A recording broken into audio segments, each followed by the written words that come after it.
Hello. How are you all? Happy Tuesday. You're here for our Tuesday talks a little bit late, you guys. So I gotta tell you this. Robin's got 4 kids, as you know. And kids always have antics. If you're a mom, you know that kids always have antics. We live in a very small town, and our Salted Words is right on the main strip through town. Like, we can see really far both directions in town. There's, you get it. It's a small town. She's been giving her boys a little bit of freedom. They have a neighbor, one of their really good friends lives right straight down the street. We could practically see them. So she's been giving her kids some freedom. Today they took full advantage of that freedom. They were missing. Couldn't find them anywhere. I was about to call police. No one had phones on them, just bikes roaming around the whole town. Boys can't be trusted. Don't trust your boys, ever. It was getting a little alarming, and I am not like that. I'm like, kids can handle some things. They can play with their friends up and down the street, I don't know.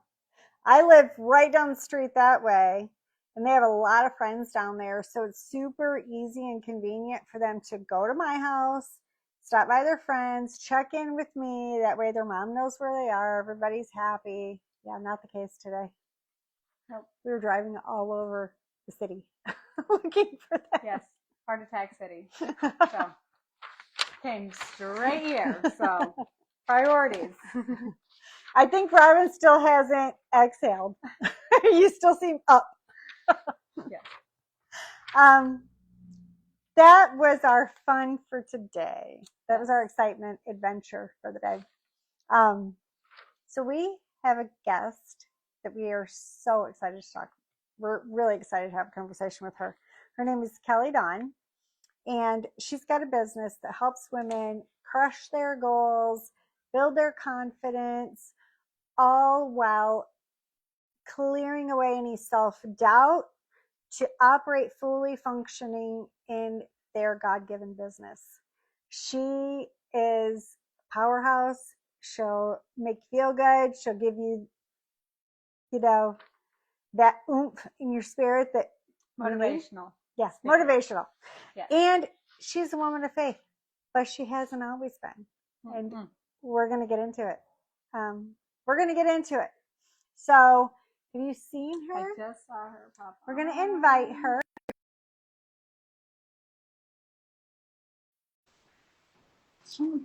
No. And my mic's not working today.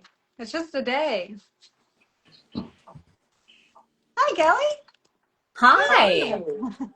Great. How are you guys? We're We are great. good. Did you see our intro?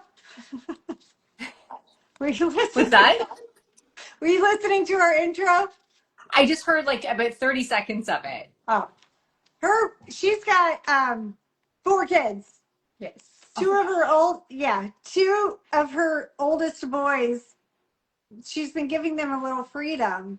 And to kind of go, our Salted Words is right on the main strip through town. So you can go either direction quite a ways and we can still see, She's been giving them some freedom and they disappeared. Oh my gosh. Yes. That was quite traumatic for a minute. I almost had to call reinforcements. But that's why we were a little bit late. Normally we're 4 o'clock.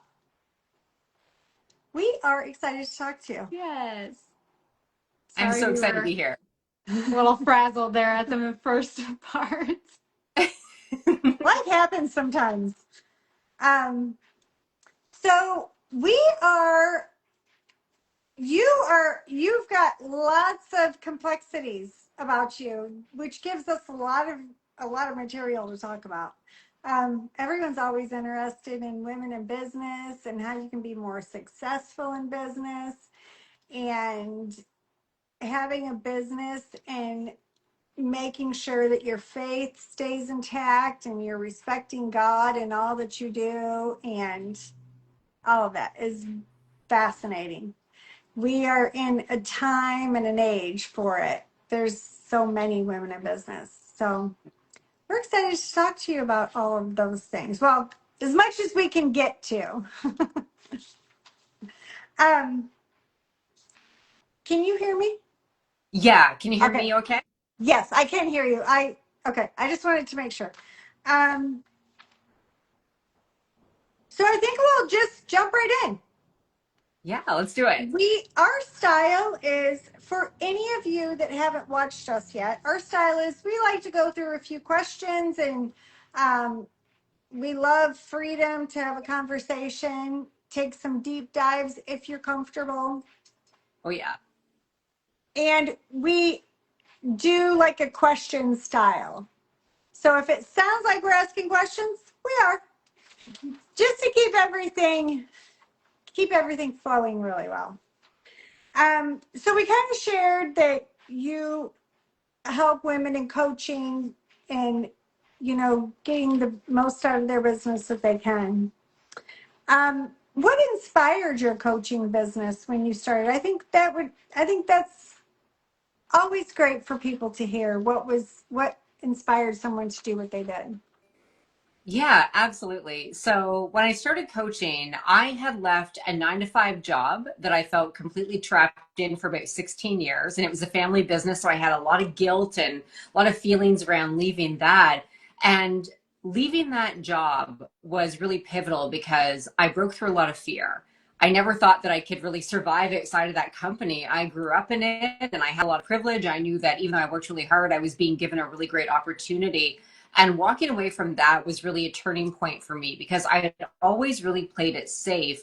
And at that time, I also always felt like I was very trapped by my circumstances. Even though the job was great, I felt like, what's that expression, like golden handcuffs or something like that, where I had a lot of positive things with that position, but I knew I wasn't living on purpose.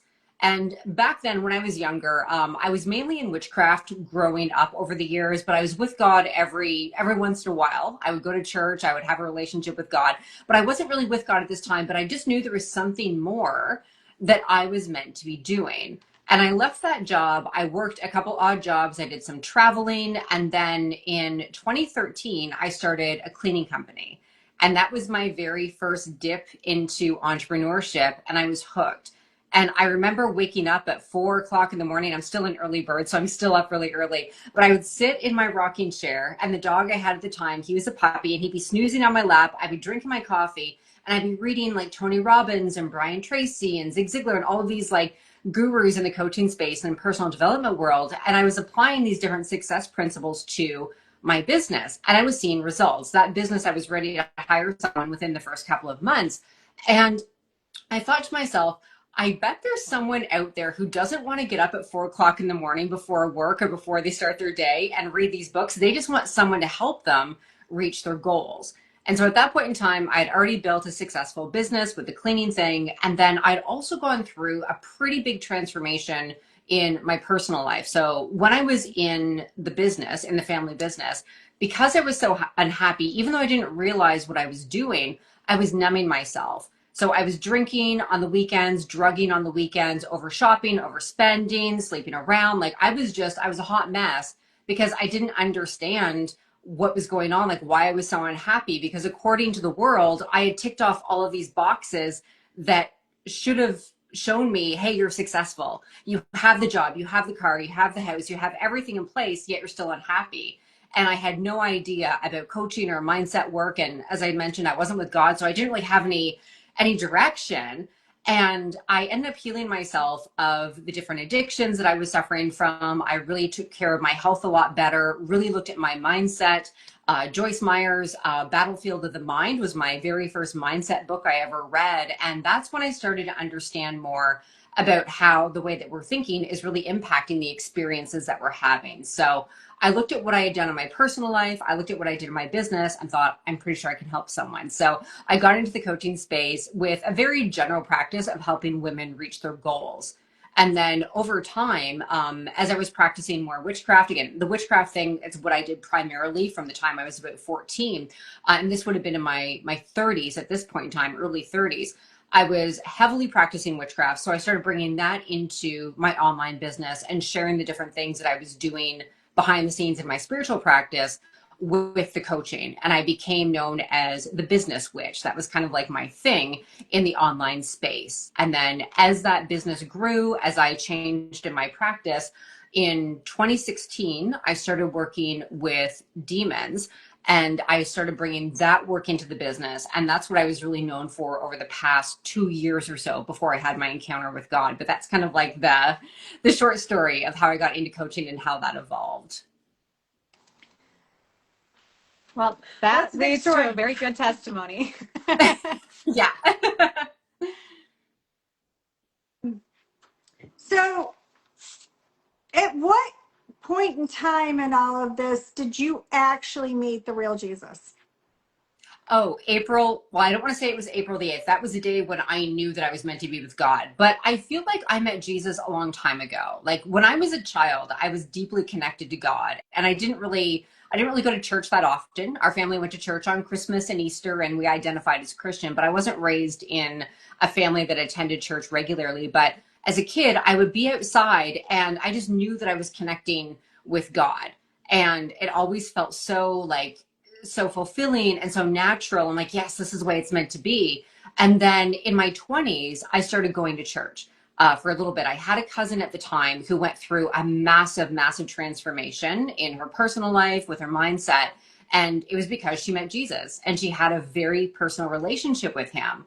And my thinking at the time, because this is when I was in my hot mess period, was if Jesus fixed her, maybe he can fix me too. And so I started going to church and I fell in love with God, fell in love with Jesus. And I feel like I met him and I had a great relationship with him. But then I was like, I can't do this Christian thing.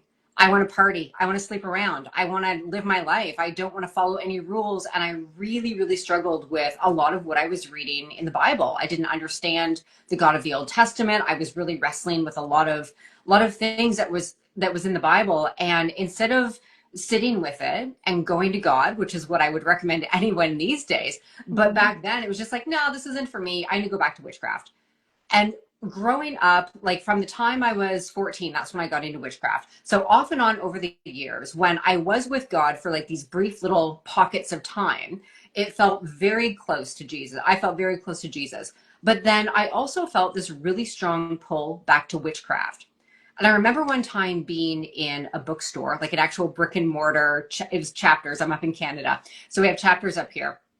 And I remember it was like I was pulled over to the witchcraft section. Like I was compelled to go over and look at these books. And I remember thinking, if anyone from church finds me here, I'm not going to feel very good about that. And it felt like I was constantly being pulled between two spiritual paths.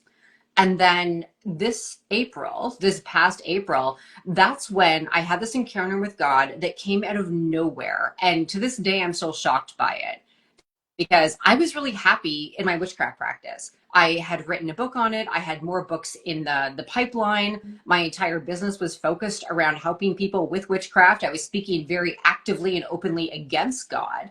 And I wasn't looking for anything spiritually. Like I wasn't seeking, I wasn't searching, I wasn't feeling empty in my own practice. I was going through a little bit of a dry spell, but nothing that I was concerned about. And then I came across a couple of videos and it was people sharing stories from how they had been in the occult and witchcraft and come to Christ. And I got so mad. I was filled with rage when I was listening to these women share their story. And I remember thinking, like, why are you so mad at this? Like, I knew that I was having a reaction that didn't make sense to women just sharing their journey and their experiences. But I was listening to this one conversation with these two women, and it's like I couldn't turn it off. And I'd be listening to their conversation. I'm like, oh, this is stupid. These people are idiots, because that's what I thought not too long ago, is that Christians are brainwashed idiots. I thought, I can't even listen to this garbage. Turn it off. 5 minutes later, hit play again. And I did this until I finished the interview. And then I knew something was up because I was driving home from my mom's place. And at the time, she lived about 40 minutes away. And normally when I drive, I just have the radio on. I pulled over on the side of the road to turn this podcast back on to finish listening to it. It was like, God is like, we're going to get through this. We're going to hear this podcast. And then at the end of it, I was like, okay, cool. That's their path. Not my thing. Definitely not my thing. But I finished the interview, didn't really think of anything of it. And then over the next few days, I started seeing more and more Christian content in my feed because of the way the algorithm works. And I started seeing reels on Instagram that were created by pastors and Bible scholars and Christians sharing insights and sharing some thoughts. I'm like, I don't know why I'm watching these videos. I don't know. I have no interest in this. And my thinking then was, I've already given God a chance. I've already tried that path. It's not for me. Good for other people if that's what they want to do. I still think they're brainwashed and that they're on the wrong path, but whatever, let them do their own thing. But I don't know why I'm watching these videos. And then it was like God was opening my heart with every video, like with every post I was coming across. And you got to love the algorithm, because once you watch one video, right now for me it's donkey videos. My dog loves donkeys, and so now my feed is filled with donkey videos. But at the time, it was all of these Christian faith-based reels and posts coming up, and I was just opening up more and more and more. And I remember thinking, maybe God's not so bad after all.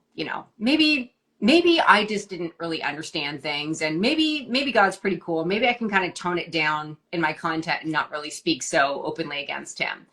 And then I went upstairs because I still had a couple of my old Bibles. I had Bibles when I was in church off and on over the years, and I grabbed one and I read Ephesians 2, 1-5. I think that's the right verse. And it was in the New King James Version. And in that verse, I forget exactly what it says, but it talks about Satan, but it refers to him as the prince of the air or the spirit of the air or something like that. And when I was working with demons, I identified as a Luciferian because he was the main spirit that I worked with.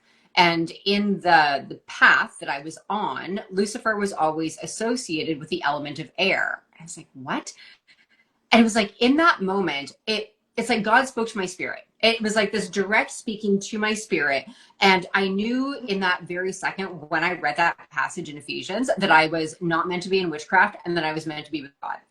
And the thing that I still find fascinating to this day is that I had zero resistance. Like in the past, there was always this push and pull with witchcraft and Christianity. And in the past, I would have been like, yeah, well, witchcraft feels like home. I've done this God thing before. But at that point in time where he led me to read that in Ephesians, there was no resistance. I'm like, okay, I'm going to come home. And that was it. And the image that God showed me in that moment was a dead branch falling off a tree. And I'm a very visual person. And so I'm like, oh man. And the dead branch represented witchcraft. And God said, there's no life in this. There's no life in this for you. And the thing is, at that point in time, I was in witchcraft for so many years. I had explored so many different facets of that path.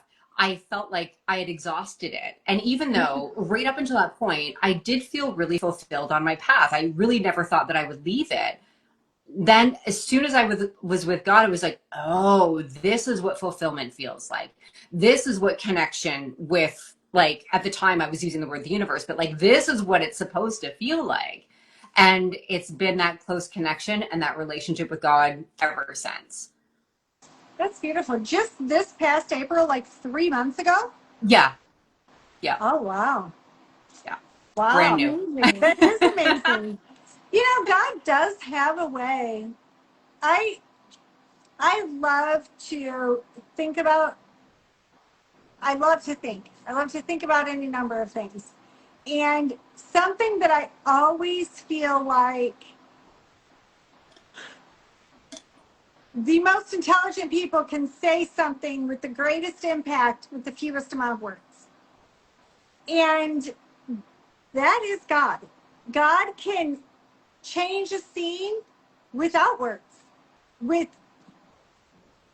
There's a verse that I've been working on one verse in the Bible that I've been working on for over a week, and it keeps unfolding and unfolding. And I believe what you say when you say that there was no resistance.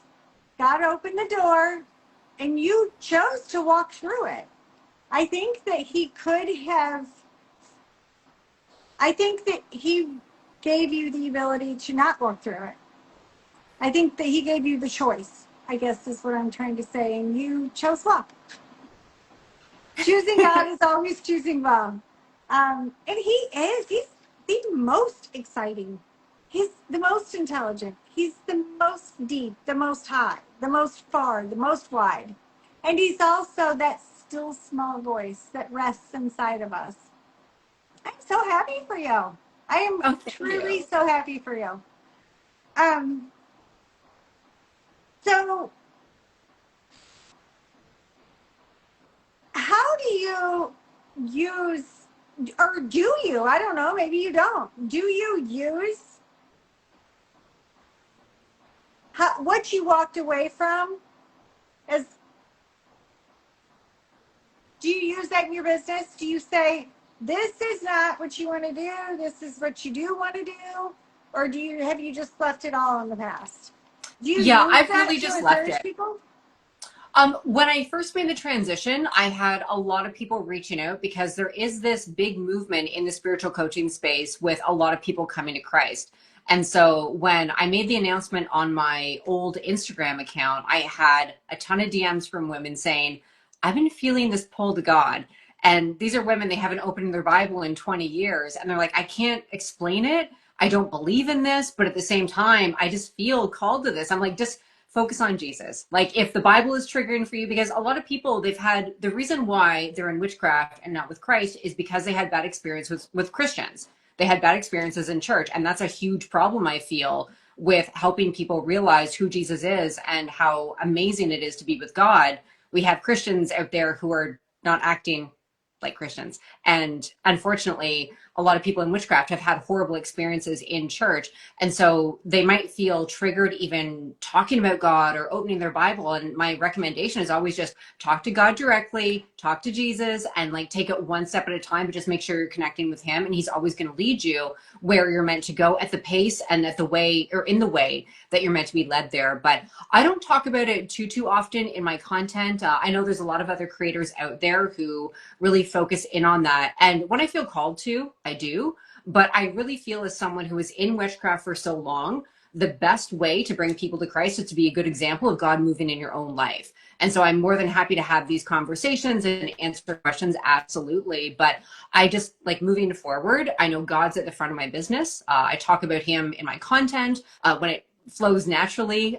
Faith is part of the method that I do with my clients. And in the past, it was magic. My process that I take clients through is vision, strategy, mindset, and faith.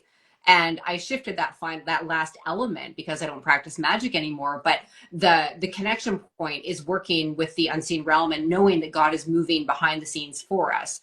In the past, I would call that the universe is working on your behalf. So there's been a shift in messaging, a shift in language, but the main core there is that there are things happening because of God. He's the one in control. He's the one that we get to have faith in. Because for a lot of people in business and with other areas of life as well, you have this vision drop in for what's possible. And God places these desires on our heart.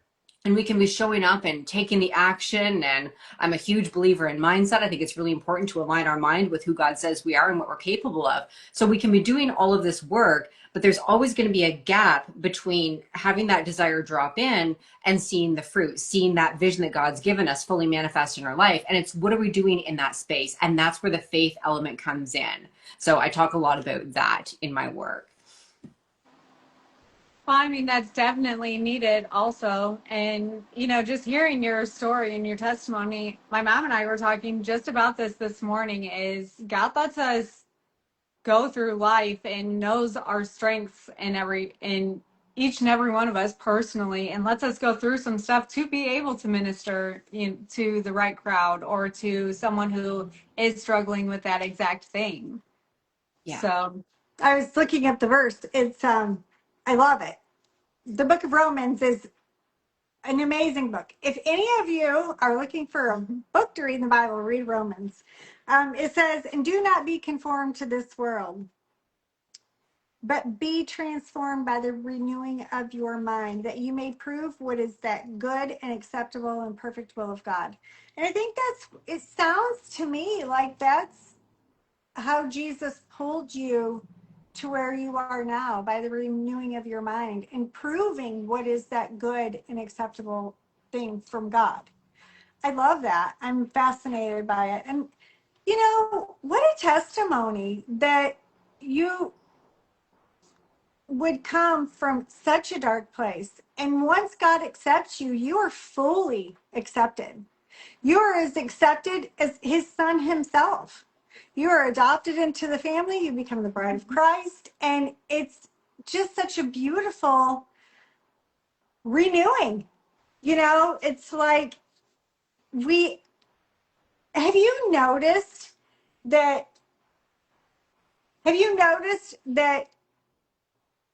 being in witchcraft and now being on the in the way of Christ, have you noticed a deepening, developing sense of joy within you?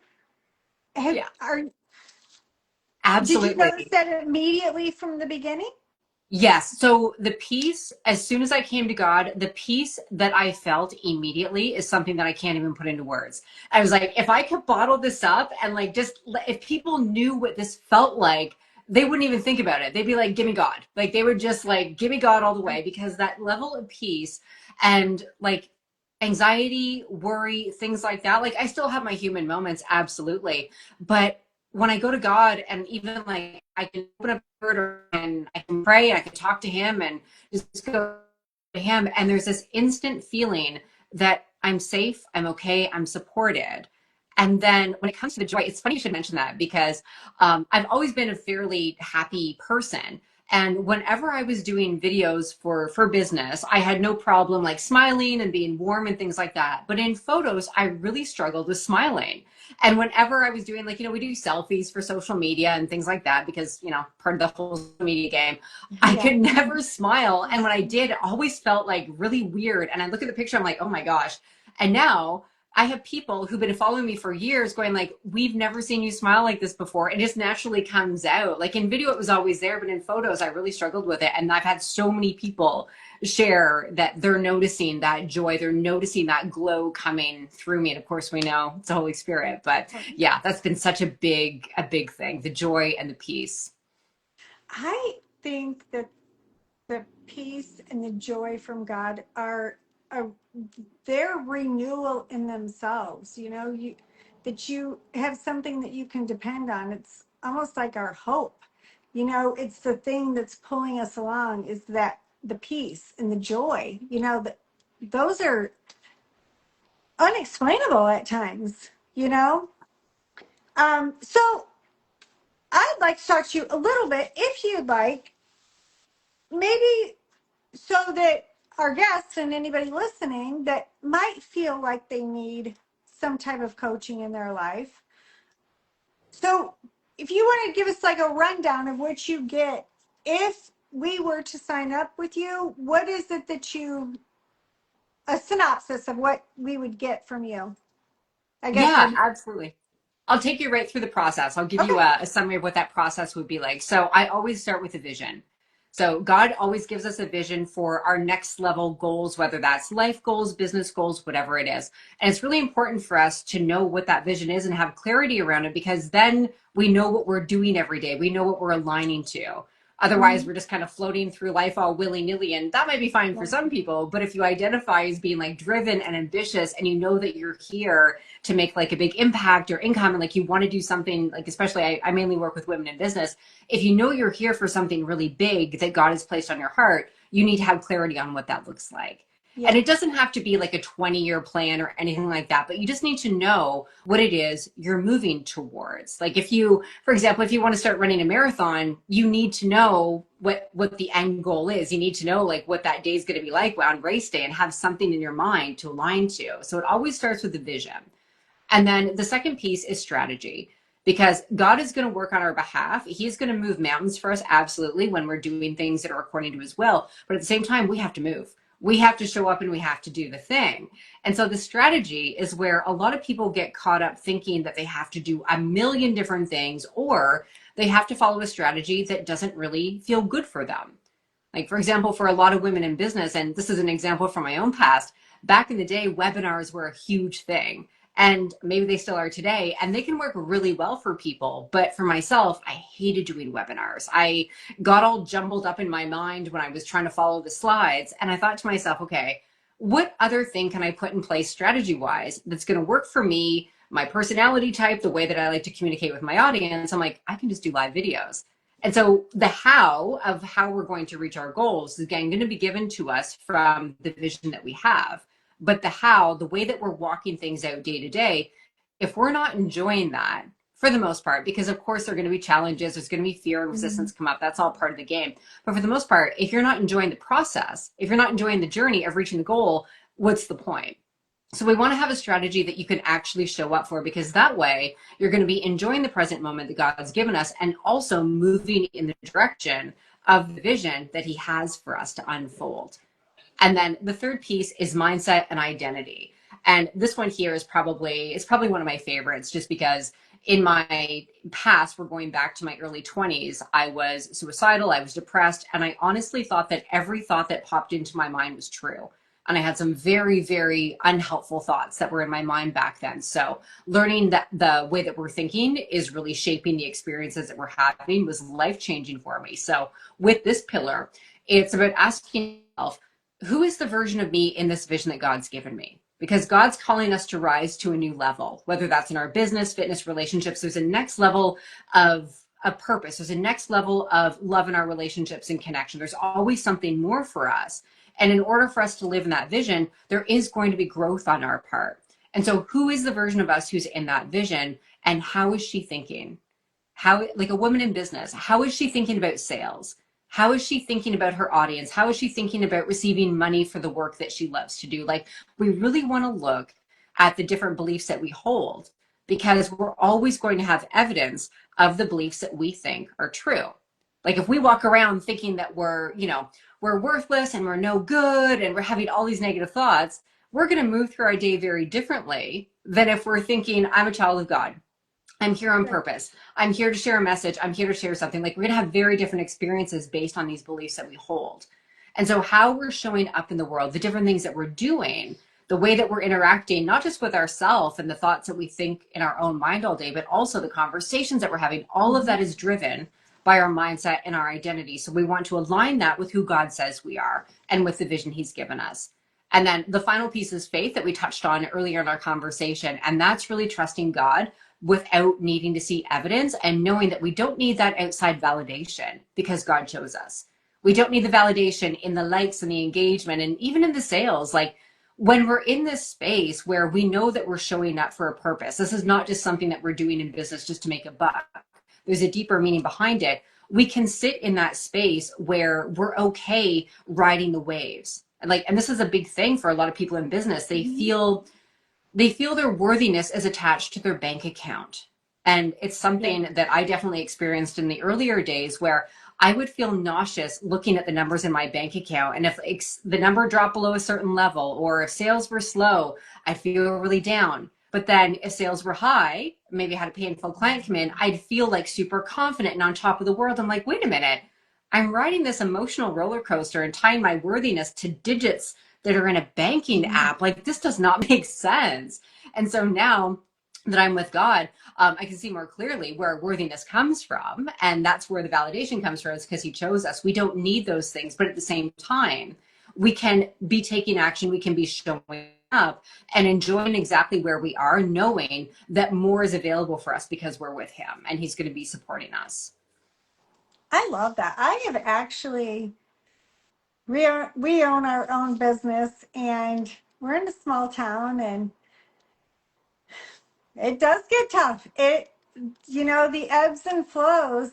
I don't know which is an ebb and which is a flow, but they can get a little tricky at times. And I don't know how someone would manage without having a heavenly father to run to, literally run to, and save me. I need saved. The daily nonstop saving. And I don't think I could own a business if I wasn't a Christian. I really don't. He created me differently than that. So I totally understand. People, go to Kelly because she's got the answers. It's also true. I mean, you can't hardly get through. I can't hardly get through the first 10 minutes of the day without Jesus. Are you with me? Okay, we're good now. Business can be brutal, and confidence can wear on you. And without God and understanding who we are in Him, it's just, the world just doesn't make sense anywhere near enough to be without God, to me. Remembering the other side of it, I wasn't into witchcraft, but I wasn't with God either, you know. And so not being with God is the point. The point isn't how you're not with God. The point is you're not with God. So I think that I think this is a really important conversation for people. And especially since you're just 3 months in, and the joy that you've got and the testimony that God is building in you and the inspiration, that God's better than anything else. Yeah, thank you. Yeah. It's interesting. I used to be so triggered when I would hear people talk about witchcraft, and I always thought like, this is my path. We're all here. We can do whatever it is we want to do. And when people would talk about witchcraft being this evil thing, I really had a hard time with it. But now that I'm with God, I can see the problem is that you're not with God. That's the thing, and it's that separation, and it's thinking that you're in charge of everything. And I feel that's really where the deception comes in with witchcraft, is because it keeps you busy. It keeps you distracted, because in that world, there's always something new to learn. There's always a different path to go down. There's always another ritual, another practice. And even if people are just working with crystals and not doing anything, that were that would be hurting anything or anyone, there's always something to be doing that keeps you busy and distracted. And then there's also all of this pressure, because the thinking in that world is that you're in charge of everything. And then when you're with God, I mean, obviously you get the relationship with Christ, which is the main thing, but then also the kind of ease that's with God, because we know that he's in control. And yes, we're going to show up. We're going to be obedient to what he's calling us to do. But at the end of the day, we don't have this massive pressure on our shoulders to create our own reality all the time. Mm-hmm. And I feel if people understood, like, that's the thing, like that's the thing with witchcraft. It's not that, there's this idea that witches are sacrificing babies on altars and doing all these horrific things. That's not the thing. It's the fact that you're not with God, and the peace and the joy and the love and the fulfillment and that fellowship with our creator that's available with Jesus. It's just, I'm like, I can't even imagine not being with him now. And I never in a million years thought I would be saying this or even having this conversation. But it's true. It's like night and day. Well, he's I want to feel the Holy Spirit to like, that's an ending of your past and a new beginning. Like that is where you're concrete in your mind, we're moving forward. well, and the symbolism of the dead branch that fell. Mm-hmm. Jesus talks about being the vine and the branches, and he'll do the pruning. And it's beautiful symbolism for an understanding that you've got to be connected to him, and that he told you so gently. I mean, it seemed like it was so gently, the way that you told it, that does not have a future with you. I am your future. And I love that. It's just one more time to hear somebody's testimony that God is, about a year ago, maybe, I don't know, maybe it's been a little bit longer. I had this revelation, like God showed me that he's in a good mood.